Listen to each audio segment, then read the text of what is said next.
Во изминатите години, македонската јавност неколку пати слушаше за така наречените црни листи на САД и лица опфатени со нив.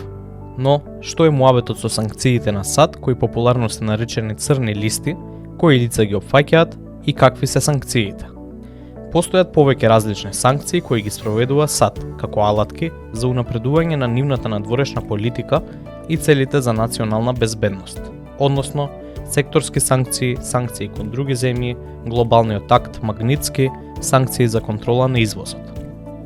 Но, во локален контекст, особено се важни два вида санкции кои досега најчесто опфаќале некои македонски државјани.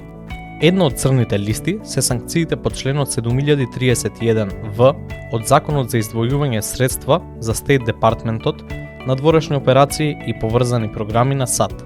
Целта на овие санкции, под кои неодамна беа ставени и поранешниот вице-премиер Артан Груби и судијата од апелациониот суд Енвер Беџети, е таргетирање странски владини функционери и најблиските членови на семејството за вмешаност во значајна корупција или сериозни кршења на човековите права. Главната алатка на овие санкции е лицата да станат неподобни за добивање виза согласно имиграцијското законодавство на САД. Овие санкции не вклучуваат замрзнување средства или други финансиски ограничувања. Истовремено, јавното објавување за назначувањето на лицата под овие санкции е опционално, а многу назначувања остануваат приватни или доверливи.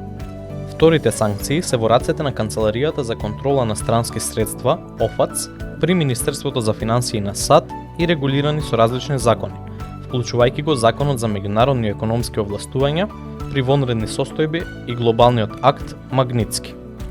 Целта на овие санкции пак е да спроведува економски и трговски мерки за борба против тероризмот, трговијата со наркотици, злоупотребите на човековите права, корупцијата и заканите за безбедноста на САД.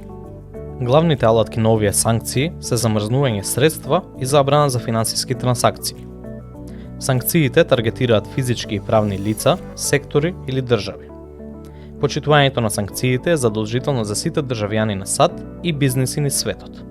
Во последните неколку години, покрај Груби и Беџети, со овие два типа санкции, меѓу другите беа опфатени Кочо Ангјушев, Рами Смерко, Никола Груевски, Сашо Мијалков, Катица Јанева, Стефчо Јакимовски, Орце Камчев, Сергеј Самсоненко.